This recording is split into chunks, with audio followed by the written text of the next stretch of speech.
Hi, this is Eric Allen with my Aileron, and we're here interviewing Mary Connors today about happiness in the workplace. Hi, Mary.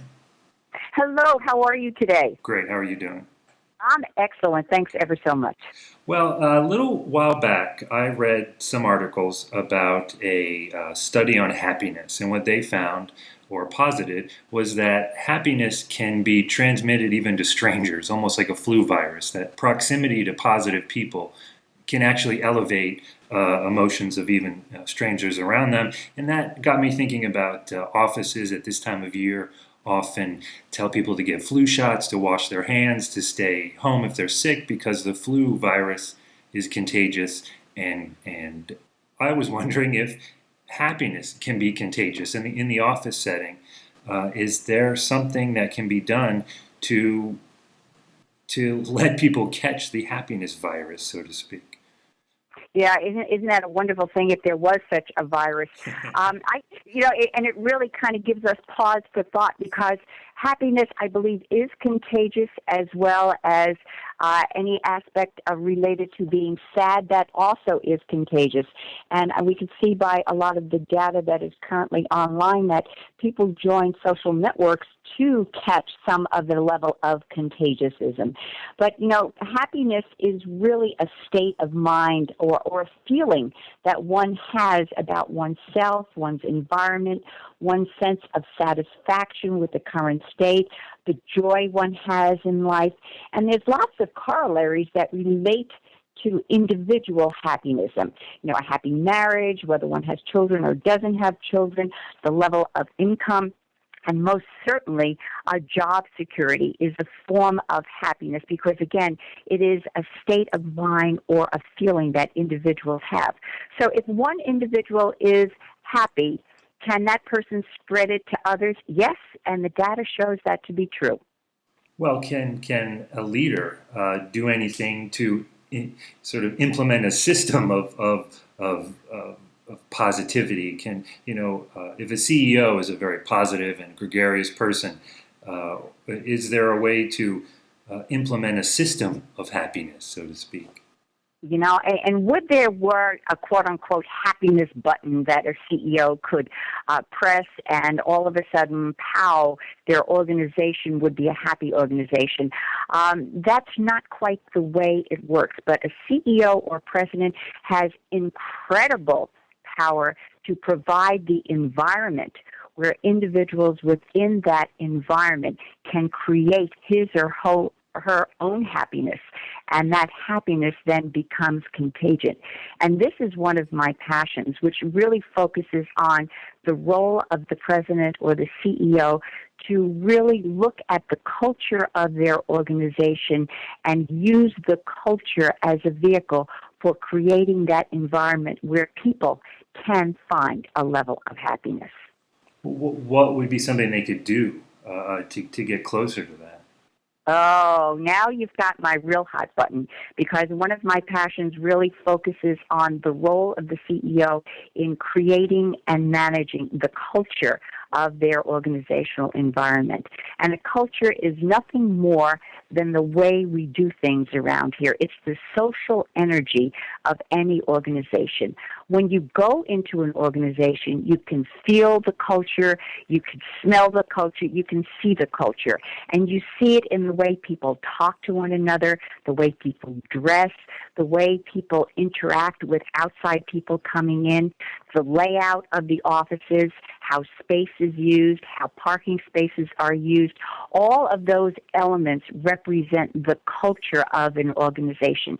It's what meetings we have, what meetings we don't have. It is the whole environment of an organization. And the culture of an organization is based upon the organization's values. And this is a key component. When organizations have clear values, which are operational qualities that they want to have in the behavior of their employees, it makes all of the difference.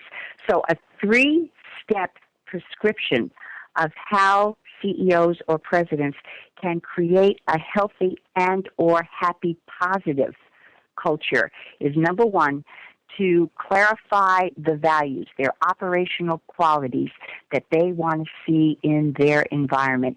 It could be something as simple as teamwork, integrity, effective communication. Having fun is even a value.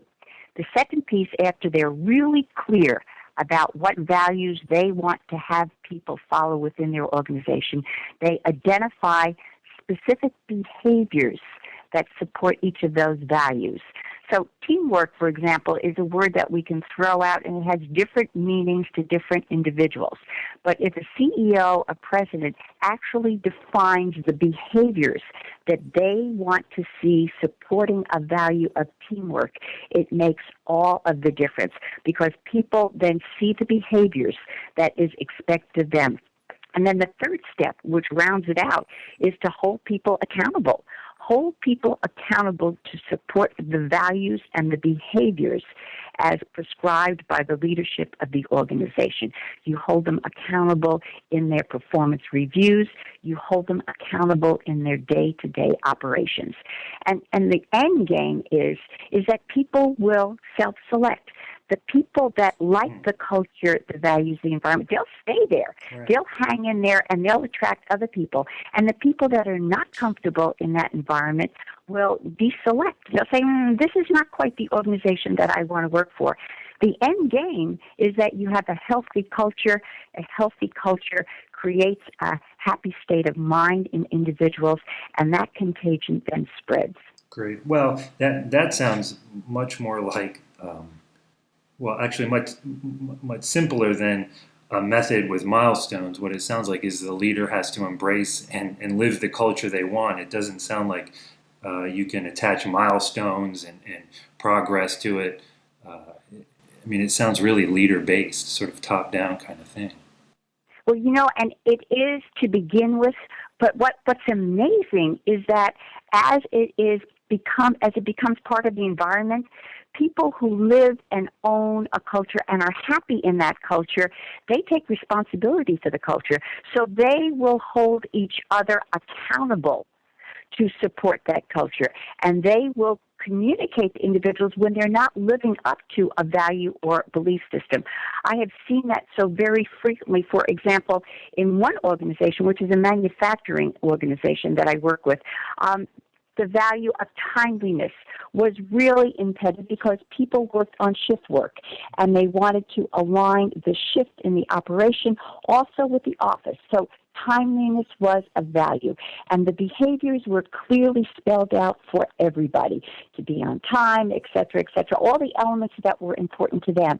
And when people saw others not holding to that level of accountability, for example, coming in late on a consistent basis without, some emergency behind it. I mean, we recognize that everybody has family emergencies. At times they can't be there on time. But people notice that certain individuals just were lackadaisical in coming to the office, especially the person that was honing the desk for the receptionist.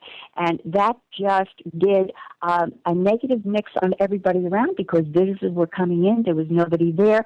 Individuals didn't start complaining. They went and talked to the person who was supposed to be covering that desk and tried to find out why she was not committed to the behaviors of the organization. So initially, I support what you're saying, that the leadership needs to clearly define the values, but then once they are in place, everyone within the organization that holds those values and those behaviors important to them will make sure that others are accountable for it too.